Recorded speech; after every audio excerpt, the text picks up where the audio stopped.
안녕하세요. 반갑습니다. 오늘 참 좋은 날입니다. 하나님께서 저와 여러분의 가정에 준비하신 은혜와 평강이 넘쳐나기를 예수님의 이름으로 축원합니다. 열왕기하 11장 1절로 12절까지 낭송합니다. 아하스야의 어머니 아달랴가 그의 아들이 죽은 것을 보고 일어나 왕의 자손을 모두 멸절하였으나 When Athaliah the mother of Ahaziah saw that her son was dead, she proceeded to destroy the whole royal family. 요람 왕의 딸 아하스야의 누이 여호세바가 아하스야의 아들 요아스를 왕자들이 죽임을 당하는 중에서 빼내어 그와 그의 유물을 침실에 숨겨 아달랴를 피하여 죽임을 당하지 아니하게 한지라.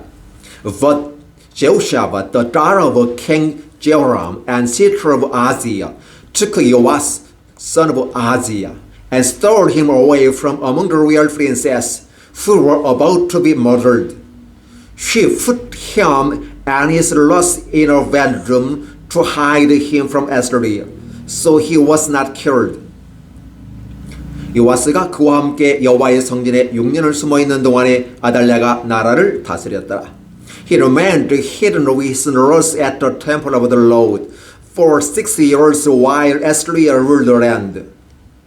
일곱째 해에 여호야다가 사람을 보내 가리 사람의 백부장들과 호위병의 백부장들을 불러 데리고 여호와의 성전으로 들어가서 그들과 언약을 맺고 그들에게 여호와의 성전에서 맹세하게 한 후에 왕자를 그들에게 보이고 In the 7th year, Jehoiada sent for the commanders of units of 100, the Crete and the Gads, and had them brought to him at the temple of the Lord. He made a covenant with them and put them on the oath at the temple of the Lord. Then he showed them the king's son. 명령하여 이르되 너희가 행할 것이 이러하니 안식일에 들어온 너희 중 3분의 1은 왕궁을 주의하여 지키고 He commanded them saying, This is what you are to do. You who are in the street companies that are going on duty on the Sabbath, a third of you are guarding the royal palace.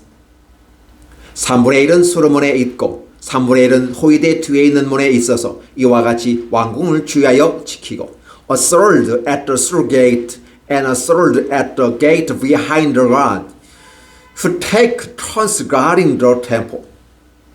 안식일에 나가는 너희 중 2대는 여호와의 성전을 주의하여 지켜 왕을 호위하되 And you who are in the other 2 companies that normally go off Sabbath duty are all the guard the temple for the king. 너희는 각각 손에 모기를 잡고 왕을 호위하며 너희 대를 침범하는 모든 자는 죽이고 왕이 출입할 때에 쉬할지니라 하니 Station yourselves around the king, each man with his weapon in his hand. Anyone who approaches your ranks must be put to death. Stay close to the king wherever he goes. 백부장들이 이에 제사장 여호야다의 모든 명령대로 행하여 각기 관할하는 바 안식일에 들어오는 자와 안식일에 나가는 자를 거느리고 제사장 여호야다에게 나오매. The commanders of units of 100 did just as Jehoiada the priest ordered. Each one took his man, those who were going on duty on the Sabbath, and those who were going off duty, and came to Jehoiada the priest. 제사장이 여호야다의 성전에 있는 다윗의 왕 창과 방패를 백부장들에게 주니 Then he gave the commanders the spears and shields that had belonged to the King David and that were in the temple of the Lord. 호위병이 각각 손에 무기를 잡고 왕을 호위하되 성전 오른쪽에서부터 왼쪽까지 제단과 성전 곁에 서고 The guards, each with his weapon in his hand, stationed themselves around the king near the altar and the temple, from the south side to the north side of the temple. 여호야다가 왕자를 인도하여 내어 왕관을 씌웠고 율법책을 주고 기름을 부어 왕으로 삼음에 무리가 박수하며 왕의 만세를 부르니라. Jehoiada brought out the king's sons and put the crown on him. He presented him with a copy of the covenant and proclaimed him king. They anointed him, and the people clapped their hands and shouted, Long live the king! 열왕기하 11장 1절로 12절까지입니다. Second Kings chapter 11 verses 1 through 11. Thank you. 안녕하세요. 반갑습니다. 오늘 참 좋은 날입니다. 하나님께서 저와 여러분의 가정에 준비하신 은혜와 평강이 넘쳐나기를 예수님의 이름으로 축원합니다. 열왕기하 11장 1절로 12절까지 말씀을 중심으로 하나님의 나라가 침노당한다 라는 제목으로 말씀을 나누고자 원합니다. 하나님의 나라는 강력한 나라요 힘이 있는 나라입니다. 그런데 침노당한다니 그게 무슨 말인가 여러분은 의문을 가질 수 있습니다. 강력한 나라는 침노당하는 것이 아니라 침노하는 거야 라고 말합니다. 맞습니다. 힘 있는 국제사회의 국가는 침노당할 수가 없습니다. 힘이 없는 나라는 빼앗깁니다. 침노당해서 국토를 빼앗깁니다. 이것이 국가 간의 바로 힘의 논리라고 하는 부분입니다. 힘센 사람은 약한 자를 쟁취합니다. 왜 쟁취할까요? 자신의 자유와 자신의 권력을 향유하기 위해서 그렇게 침범하는 것입니다. 왜냐하면 내 자유를 보장하기 위해서 남의 자유를 짓밟고 빼앗음으로써 내 자유를 보장하겠다고 하는 것입니다.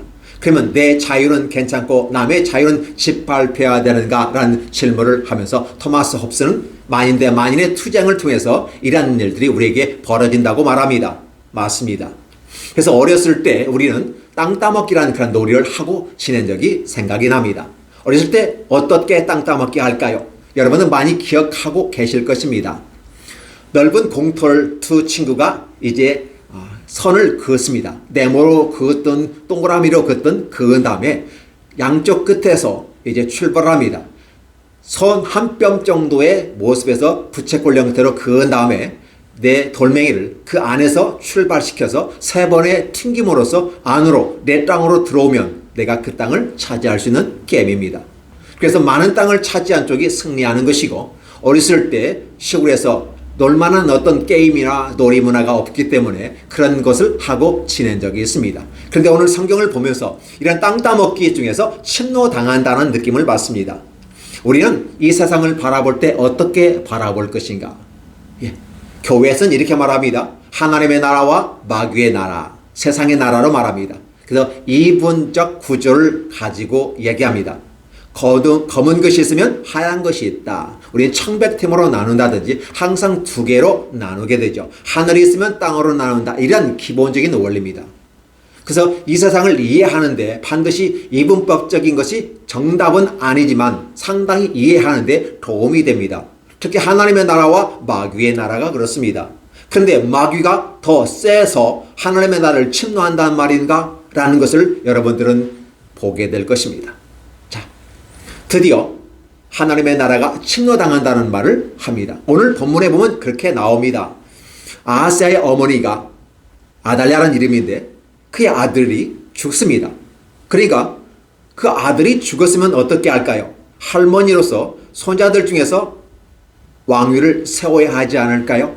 이게 일반적 상황입니다. 그런데 자기 손자들을 다 죽입니다.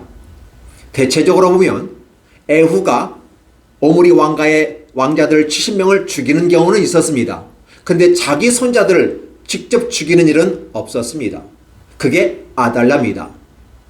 그림으로써 자기가 왕위에 오르고 7년 동안 다스렸다는 내용입니다. 이런 상황이 발생한 것은 단지 정치적인 야욕, 정치적인 전쟁을 통해서 정적을 제거하는 일로 그쳤을까? 우리는 일반적인 의미에서 바라보면 정치 싸움에서 승리자야 라고 말을 하고 있지만 그러나 성경에선 항상 이중 구조로 이해를 해야 한다는 것입니다. 아달랴가 자기 손자들을 다 죽인 후에 스스로 여왕이 됩니다. 즉 남유다의 최초 여왕이 되는 것입니다. 대단하다고 볼 수 있습니다. 그런데 대단하다고 보기 앞서서 우리는 한 가지 염두에 둘 게 있습니다. 이 아달랴는 누구였습니까? 바로 아합과 이세벨의 딸 아달랴였습니다. 이세벨은 누구였습니까? 페니키아 절대 공주였습니다. 절대 권력을 갖고 있는 나라의 공주였습니다. 두로와 시돈이죠. 그래서 그들이 섬기는 신은 바알과 아사랴를 섬겼던 것입니다. 그러다 보니까 그의 딸도 어떤 모습을 가지고 있을까요? 바로 바알과 아사랴를 섬기게 되는 것입니다. 그러면 결국은 어떻게 되느냐? 하나님께서 남유다는 다윗의 등불을 위해서 남겨둔 족속입니다. 그래서 적은 두 지파를 통해서 다윗의 왕위를 이어가게 만드는 그런 하나님의 나라를 지속성을 갖고 가게끔 만들었습니다. 북이스라엘은 10지파가 모여서 자신들의 왕권을 유지하고 왕조를 9개 왕조가 진행되는 과정 속에서 하나님을 얼마만큼 떠나고 하나님을 향한 얼마만큼 그들이 저항하고 그들이 벗어날 수 있는 영역을 보여주었던 것입니다. 그런데 하나님은 북이스라엘에게 개입을 하셨고 에후를 왕으로 세웠고 오므리 왕과 아합 왕가를 부셔버리는 사건이 발생합니다. 그래서 에후를 통해서 바로 아합의 왕손들을 70명이나 죽였던 것을 기억합니다. 자, 그러면 이러한 모습 가운데서 이제 자기의 친정이 다 없어진 것이고 자신의 왕국이 없어지는 것 아니겠습니까? 물론 아달랴는 남유다에 시집왔기 때문에 남유다 사람인 것입니다. 그럼에도 불구하고 그는 어떠한 생각을 가지고 있었을까? 바로 내 아들도 죽이고 내 가문도 죽이고 그러한 에후를 대항하기 위해서는 손자들을 왕으로 세워서는 안 되겠다. 절치부심한 끝에 아주 극단의 방법, 자신의 손자들을 죽이는 길을 선택합니다. 그래서 왕위에 오릅니다. 그리고 에후에게 맞서겠다라는 생각을 가졌는지도 모르겠습니다. 외향적인 부분은 그렇게 보이지고 있습니다. 그러나 이러한 과정 속에서 정적이라고 말할 수 있는 자신의 손자들을 죽였다라는 말은 다윗 왕가를 멸절시켰다라는 개념입니다. 분명히 우리는 성경에서 이렇게 말합니다. 아브라함과 다윗과 그의 자손 예수 그리스도의 계보라라는 것이 마태복음에 나와 있는 모습입니다. 그러니까 하나님은 아브라함을 통한 하나님의 계획을 다윗을 통해서 확정하고 다윗을 통해서 한 메시아의 전형적인 모습을 그림을 그린 다음에 그 모습이 예수 그리스도에서 이루어지는 사건이 이어지려면 다윗 왕가가 이어져야만 하는 것이고 다윗의 혈통이 이어져야만 하는 것입니다. 그런데 아달랴가 그 왕손들을 다 죽였다는 말은 다윗 왕가를 멸절시켰다는 것입니다. 이러한 차원에서 보았을 때 하나님의 나라가 메시아, 자 오실 메시아 예수 그리스도가 이 땅에 오시는데 바로 그 오시는 루트인 다윗의 혈통을 끊어버리는 것이었습니다. 단순히 정적을 제거했다는 것에 멈추는 사건이 아니라 바로 하나님의 나라를 이 땅에 도래하지 못하도록 막아버리는 악한 마귀의 술수였다는 사실입니다. 이러한 것을 우리가 성경을 보면서 염두에 두지 않는다면 아달랴가 조금 나쁜 짓을 했는데 스스로 왕이 되기 위해서 그렇게 했기로서니 뭐가 문제야? 단지 문제는 자신의 손자들을 죽였다는 이것은 조금 이해가 되지 않지만 어쨌든 이 사회는 국가는 권력 앞에 부모 자식도 없는 상황이라면 얼마든지 죽일 수 있는 거 아니야? 라고 여러분들은 합리화시켜 줄 수도 있겠습니다만은 분명히 이 사건은 그 사건을 넘어선 하나님의 나라를 멸절시키는 그 길로 걸어가고 있다는 것입니다. 그래서 하나님께서는 또 다른 길을 열어주시는 것입니다. 생각지도 않았던 바로 아하스야의 여호사밧을 통해서 그의 여러 아들들이 죽어가는 과정 속에서 가장 어린 막내라고 볼 수 있죠. 요아스를 숨겨 놓습니다. 아마 젖도 떼지 못한 아이였을 거라 생각되어지고 왜냐? 유모까지 함께 숨겨서 그의 침실에 숨겼고 그러면 시간이 지나서 바로 여호와의 성전으로 옮겨 6년을 키웠다라는 말을 할 수 있습니다. 세상에 어떻게 그렇게 할 수 있었을까? 분명히 아하스야의 누이 여호사밧가 믿음의 사람이었다는 것을 얘기하는 것이고 그의 남편 여호야다는 대제사장으로서 함께 그 일을 동참함으로써 하나님의 나라를 복권시키는 일에 일조하게 된다는 내용이 오늘 그 내용입니다. 그리고 드디어 이제 7살까지 8살 때 비록 왕위에 오르게 되는 이 사건을 바라보게 되는데 어린 8살짜리가 무슨 왕이 될 수 있겠습니까? 수렴청정에서 가지만 중요한 것은 하나님은 당신의 나라 메시아의 왕국을 우리에게 주실 메시아를 이 땅에 오게끔 하는데 방해하는 그 역사에 대해서 역사에 개입을 하신다는 것입니다. 하나님은 우리 눈에 보이지 않습니다. 만져지지도 않습니다. 때로는 느껴지지도 않을 수 있습니다. 하나님이 자기 자신을 드러내서 현현하는 모습으로 우리에게 보여줍니다. 마치 모세가 엎드린 상태에서 자신의 모습, 즉 여호와의 등을 살짝 보았다든지, 가시나무 떨기 가운데 여호와의 말씀하신 것을 듣고 보았다든지, 이러한 자신의 나타나시는 그 모습은 쉬운 일이 아닙니다. 드문 일인 것입니다. 그만큼 하나님께서 나타나셨다고 하는 것은 역사의 큰 하나의 새로운 돌파구가 필요했던 것입니다. 세상의 물결의 흐름을 다시 방향을 설정하기 위해서 하나님은 개입하시는 경우가 아니면 쉽게 나타나지 않습니다. 그런데 지금은 어떤 상황입니까? 다윗 왕가의 모든 왕손이 죽어가는 상황, 메시아가 오실 그 루트를 아예 파괴시켜버리는 이 상황 속에서 하나님은 그것을 보존하기 위해서 바로 여호세바와 여호야다를 세우고 그를 통해서 요아스를 왕위로 복권시킨다는 내용이 오늘 본문입니다. 이 본문을 통해서 제가 여러분에게 여호와의 나라는, 하나님의 나라는 침노당한다 라고 말합니다. 그런데 다시 그것을 복권시키는 모습으로 오늘 본문은 얘기하고 있습니다. 저와 여러분이 이러한 본문을 보면서 무엇을 생각해야 할까요? 하나님은 하나의 가정을 통해서 작은 것 같지만 한 국가를 얘기하고 한 국가를 통해서 하나님의 나라를 얘기한다는 것입니다. 분명히 이건 가족사 같은 느낌입니다. 그런데 이 가족사가 국가사입니다. 이스라엘의 역사, 즉 남유다의 역사라는 사실입니다. 그리고 아울러 이 나라는 하나님의 나라로 연결된다고 하는 사실입니다. 성경에서 여러분들은 아담과 가인과 아벨을 바라볼 것입니다.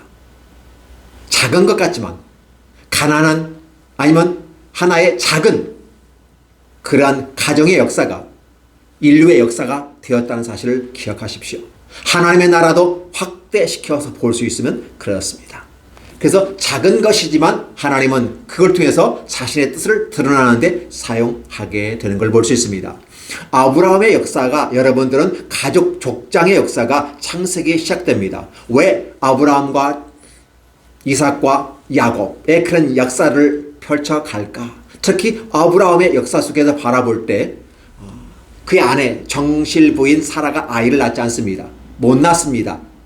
그런데 못 낳는 그것 때문에 먼저 하가를 아내로 맞이해 있고 하가가 먼저 아이를 낳는데 이스마엘이 되었던 것입니다. 그리고 난 다음에 사라가 아이를 낳습니다. 그것도 90세의 말입니다. 그래서 그 아들 이삭이 자라가는 과정 속에서 바로 하가의 아들 이스마엘이 이삭을 놀리게 되는 것이죠. 아마 형이 동생을 좀 놀리는 것 같습니다. 근데 이러한 놀림의 모습 속에서 사라는 아브라함에게 얘기합니다. 저 종의 아들을 내어 쫓아내소서 라는 얘기합니다. 분명히 이스마엘도 아브라함의 아들인데 왜 쫓아내는가 의문이 들 겁니다. 창세기를 읽다 보면 이해가 되지 않는 부분이 가끔 나타나는 경우가 있습니다. 그런데 아브라함은 사라의 말을 듣고 내어 쫓았다는 것입니다. 그러면 이러한 부분들에 대해서 우리는 왜 그랬을까? 그것은 우리는 교리서신에 보면 나오는 내용에 따르면 이렇게 표현합니다. 먼저 온 하갈의 아들 이스마엘은 바로 종의 아들로서 우리에게 준 율법과 같은 것이다. 그러나 진짜가 오면, 즉 율법이라는 개념은 초등학문, 몽학선생으로서 바로 어리고 약한 자들을 가르치는 것이다 라고 하면서 아브라함의 가문을 이끌어가는 데 있어서 율법이 중요했다라는 걸 얘기합니다. 그러나 율법이 이제 중요하게 역사했지만 진짜 아들, 즉 복음이 들어오게 되면 어떤 역사가 나타나요? 율법은 물러가야 된다는 걸 얘기합니다. 율법이 바로 무엇 할 때까지는 존재합니까? 바로 복음이 자리를 잡을 때까지는 존재한다는 것입니다. 물론 복음은 하나님 앞에서 아브라함에게 임하였던 것을 볼 수 있습니다. 그러니까 아브라함에게 임하였던 복음이 구체화되기 위해서는 뭐가 필요하다? 바로 아브라함의 자손이었던 모세를 통해서 율법이 오게 되는 것처럼, 그러니까 모세를 통한 율법은 후에 온 것이죠. 후에 온 것인데 아브라함의 가문을 통해서 먼저 온 율법을 바로 몽학선생으로 비교하면서 저에게 가르쳐드리는 것입니다. 그러니까 이러한 것과 연결시켜서 얘기하는 거예요. 단순한 가정사의 문제가 아니라 이것은 복음과 율법과의 관계 속에서 왜 율법이 먼저 온 것처럼 보여지지만 실제로는 사라의 아들 이삭이 주인이라는 사실을 얘기하면서 율법이 주인이 아니라 복음이 주인이다. 그러면 복음이 있기 위해서 율법은 존재한다는 것을 얘기하는 것이죠. 그러나 복음도 율법도 다 아브라함의 자손으로 표현되고 있다는 사실입니다. 그럼에도 불구하고 어떻게 합니까? 분명히 아브라함의 영향권에 있지만 여전히 종의 아들로 이스마엘은 표현하고 있습니다. 그렇기 때문에 종의 아들로서 묶임을 받은 사람들에겐 율법이 필요하게 되는 것이죠. 왜? 율법이라고 하는 것은 결국은 벗어날 수 없다는 걸 얘기하는 것이죠. 율법이라는 개념은 저와 여러분에게 하나님의 나라가 임하게 될 때 어떤 역사? 피할 수 없다. 즉 인간의 연약하고 부족함을 얘기할 때 쓰게 되는 것이죠. 그런데 하나님께서는 바로 사라의 아들 이삭을 통해서 자유하는 자의 아들로서 복음을 얘기하고 자유하는 자에게는 막힘이 없고 묶임이 없다라는 걸 얘기하면서 진정한 우리에게 복음이 임한다는 사실을 얘기합니다. 이렇게 표현함으로써 아브라함의 가정사가 단순한 가정사가 아니라 바로 이스라엘의 역사의 근간을 이루게 되고 복음과 율법과의 관계 속에서 하나님의 뜻이 펼쳐지게 되고 우주 종말적인 하나님의 나라가 임하게 된다는 사실을 얘기해 주고 있습니다. 그렇다면 오늘 이 본문은 어떤 의미로 우리에게 다가올까요?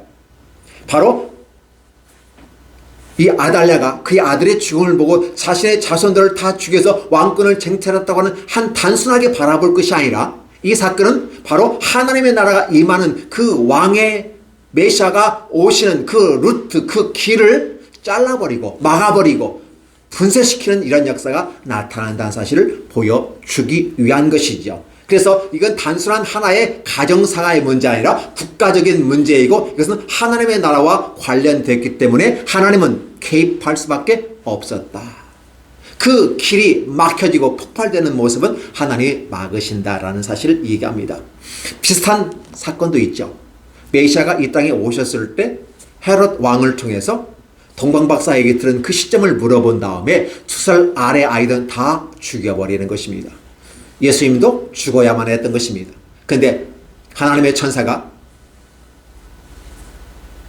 예수님의 어머니와 아버지를 애굽으로 피신시키신 다음에 다시 돌아오게 함으로써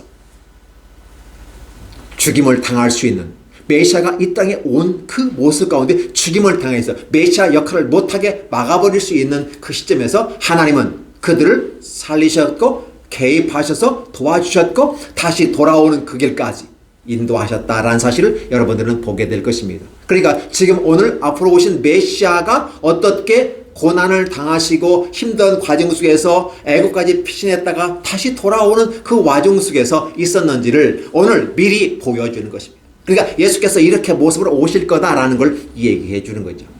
오실 메시아가 오셨음에도 불구하고 이 험난한 과정을 겪었는데 그 전에서부터 즉 아브라함의 허리에 있던 다윗의 자손으로 오시는 메시아 예수 그리스도가 이 땅에 오시는 그 허리를 잘라버리는 이런 역사가 일어나기 때문에 하나님은 개입하셨다는 것입니다.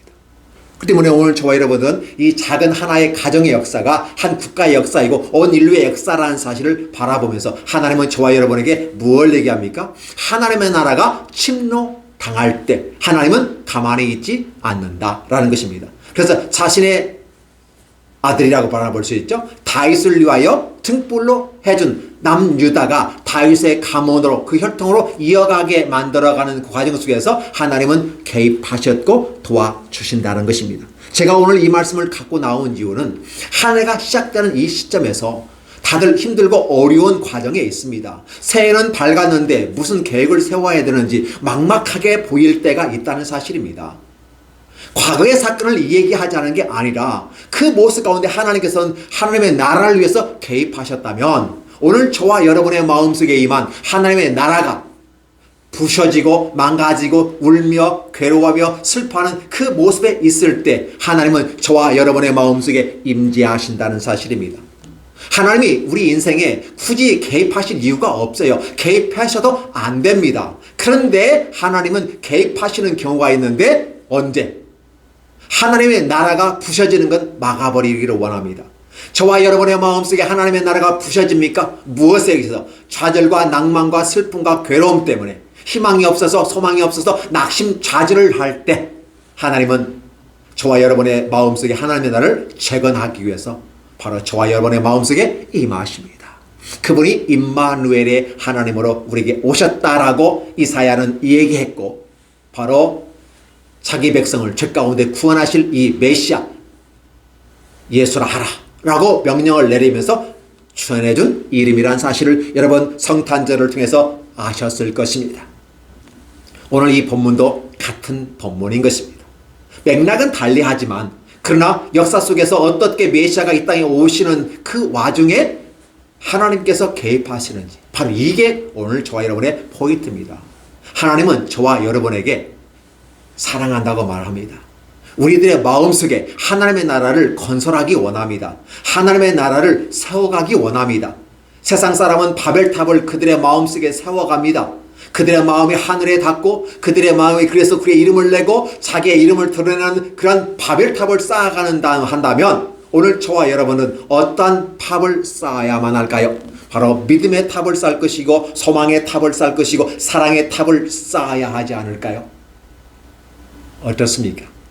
새가 밝았습니다. 근데 여러분의 계획이 벌써 3일이 지나고 다 무너지지는 않았습니까? 도대체 2023년도 우리에게 주어졌는데 이 2003년도를 어떻게 향방을 잡지 못하고 어떻게 살아가야 될지 난감에 빠지면서 때로는 우리들의 마음속에는 믿음까지 와르르 무너지는 듯한 느낌을 받지는 않습니까? 하나님은 이러한 저와 여러분의 마음속에 찾아오셔서 다시 저와 여러분의 마음속에 하나님의 나라를 재건한다는 사실입니다. 할렐루야.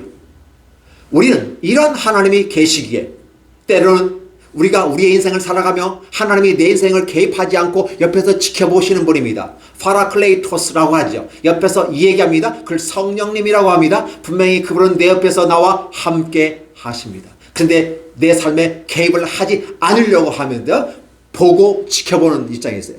그런데 하다가 안 되면 어떻게 합니까? 개입을 하시는 겁니다.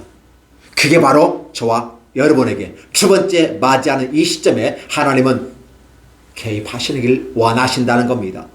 하나님께서 가장 큰 관심은 어디 있습니까?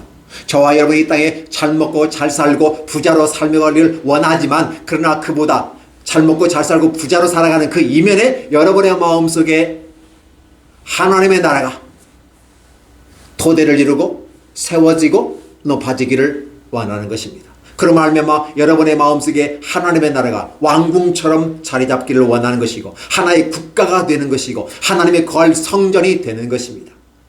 그리함으로 말미암아 저와 여러분이 우리 하나님과 함께 그 길을 걸어가게 될 때 우리는 승리할 수 있다는 것입니다. 불가능한 상황 속에서 하나님은 여호세바를 준비해 놓으시고 그의 남편 대제사장인 여호야다를 통해서 긴급하게 7년 동안 숨을 죽이면서 기다리다가 드디어 왕을 세우고 왕관을 세우고 여호와의 말씀을 복사해서 주고 이스라엘의 왕으로서 왕은 만세수를 하옵소서라고 외치는 장면이 오늘 본문입니다. 하나님은 이와 같이 준비하신 하나님으로 함께합니다. 하나님께서 저와 여러분을 돕는 사람을 옆에 두실 것입니다. 여러분 그분을 찾으십시오. 그런데 그분이 곧 성령님이시고 그분이 곧 하나님이신데 그 하나님이 저와 여러분들에게 만나게 하시고 돕는 손길들을 이끌어 가실 것입니다. 그러면 저와 여러분 착각 속에 빠집니다. 나를 도와줄 사람이 어디 있어? 라고 찾습니다. 두리번 그립니다. 두리번 그릴 필요 없어요. 저와 여러분이 한 분 하나님 바로 내 옆에서 속살거리고 내 옆에서 변호사처럼 내 귀에 멘트를 주시는 바로 우리 성령 하나님 보혜사 성령 하나님을 찾으십시오. 그러면 그분이 저를 여러분을 돕는 그 손길들을 붙여 주실 것입니다. 그런데 저와 여러분이 그 옆에서 도와주시는 성령 하나님을 찾지 아니하고 나를 도울 사람이 누구인가를 찾아 나간다면 절망 속에 빠질 겁니다. 바로 그겁니다. 아니 어차피 성령께서 붙이시면 그 사람들을 보게 할 건데 그냥 주시면 되는 거 아니에요? 굳이 왜 하나님 찾으라고 할까요? 이렇게 질문하시는 분이 계실 줄 압니다. 중요한 것은 여러분에게 새로운 사람, 여러분에게 돕는 손길을 붙여주시는 하나님은 여러분이 무엇을 찾으라는 것입니까? 그들을 찾는 게 아니고 여러분이 하나님을 찾으라는 것이에요. 하나님을 찾는 모습들. 이것이 바로 저와 여러분이 이 새해 두 번째 시작하는 이 두 번째 주간에 함께 해야만 할 일이라는 것입니다. 하나님을 찾지 않으면 여러분의 눈이 가리워져서 여러분을 덮는 손길이 누구인지를 모를 수도 있습니다. 근데 여러분이 하나님을 찾으면 하나님은 여러분의 눈을 열게 하실 것입니다. 보게 하실 것입니다. 여호세와 여호야다 이 두 부부지만 요아스의 고모부부잖아요. 또 고모부예요. 이러한 가족 역사를 통해서 돕는 손길로 함께 하실 줄 누가 알았겠는가라는 거죠. 하나님은 준비하고 계셨다는 것이에요. 하나님은 전능하신 하나님입니다. 우리의 갈 길을 아셔요. 우리는 단지 현재만 보지만 하나님은 미래까지 보고 계셔요. 옆에서 답답하고 속상하지만 참고 견디고 기다려주시는 분이 우리 성령 하나님인 거죠. 근데 우리는 그분이 잘 안 보여. 안 보이기 때문에 우리는 하나님으로 부르면서 그 성령 하나님이 도와주시기를 기도하는 것이죠. 왜 우리가 성령 하나님을 붙잡아야 될까요? 우리 주님께서 하나님 보좌 우편에 가셔서 우리에게 보내주신 분이 성령 하나님이기 때문에 그렇습니다. 근데 그 성령 하나님은 하나님과 자신을 보내신 예수 그리스도를 증거하는 영이기 때문에 우리가 성령 하나님을 붙잡는다고 하는 것은 하나님 아버지와 아들 예수 그리스도를 붙잡는 것입니다. 그러면 성령 하나님은 저와 여러분에게 영생을 주시는 분이고 이 땅에서 새로운 희망을 주시는 분이고 2023년도 열어가는 그 시점에 저와 여러분의 마음속에 하나님의 나라를 확장해 나아가며 저와 여러분의 마음속에 하나님의 나라가 확장되어가는 그 과정 속에 여러분이 행복한 삶을 살 수 있는 그 길을 열어주실 것입니다. 그렇게 할 때 여러분을 돕는 손길들이 여러분의 눈앞에 보이게 될 것이고 그들과 함께 새로운 길을 열어가시는 것입니다. 이것이 저와 여러분의 신앙 생활입니다. 그렇다 보면 우리가 세상에서 바라보고 있는 무엇을 먹을까? 무엇을 마실까? 무엇을 입을까? 무슨 자동차를 살까? 내가 어느 곳에 갈까? 내가 어느 자리에 갈까?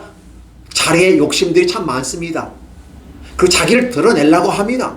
마치 바벨탑을 쌓아 올리는 세상의 그런 신할광지의 바벨탑처럼 오늘 저와 여러분의 마음속에 바벨탑이 혹시 쌓여지지는 않고 있지 않습니까? 하나님께서 하나님의 나라를 하나님의 성전을 저와 여러분의 마음속에 쌓아가야만 하지 않을까요? 건물이 세워질 때 벽돌 한 장 한 장이 올라가면서 건물이 세워진다고 얘기합니다. 맞습니다. 오늘 저와 여러분의 삶의 모습 속에서 하나님의 성전을 지어가셨으면 좋겠습니다.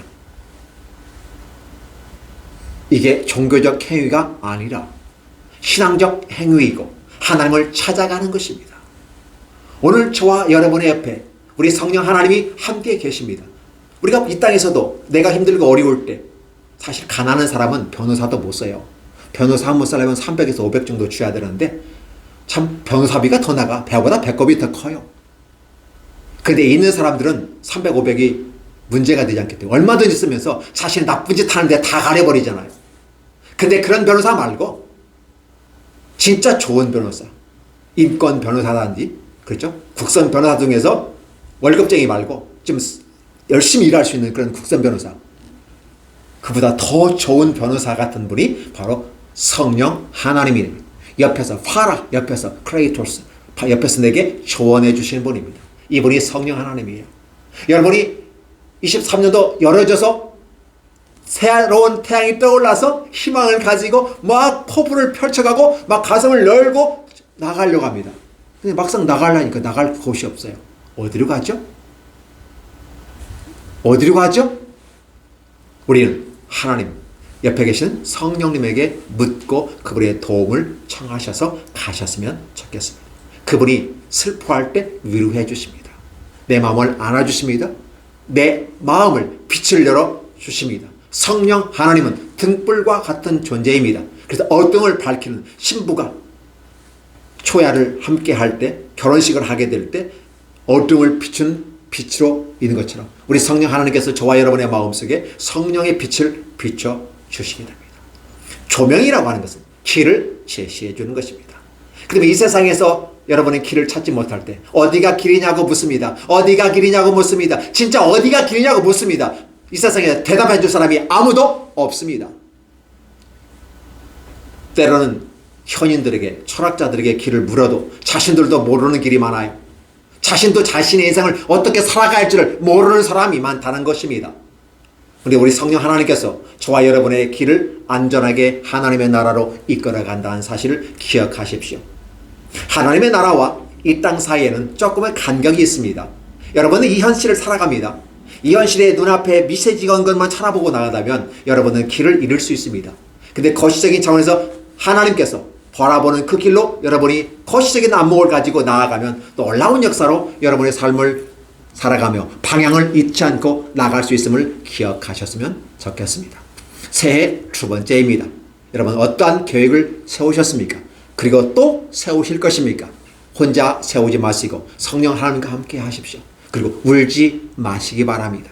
하나님은 함께 하시는 분입니다. 그래서 그분은 좋으신 분입니다. 오늘 저와 여러분에게 이 좋으신 하나님이 2023년도 한 해도 함께 하기를 예수님의 이름으로 축원합니다. 기도하겠습니다. 하나님 아버지 감사합니다. 우리를 사랑하셔서 아름다운 길로 인도하시고 생명의 길로 인도하심을 감사합니다. 영광과 찬양을 홀로 받아주시고 은혜의 길로 아름답게 우리의 길을 열어 주시옵소서.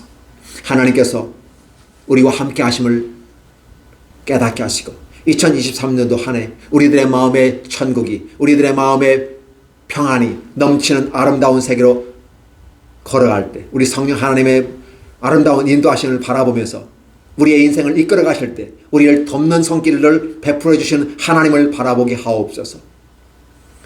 세상적인 방법보다는 하나님을 찾는 방법을 먼저 선택하고 그 다음에 인도하심을 따라 이 세상을 살아갈 수 있도록, 그리하여 2023년 한 해가 더 복되고 아름다운 한 해가 될 수 있도록 시작부터 낙심하고 좌절하지 않도록 하나님 위로하시고 복을 주옵소서.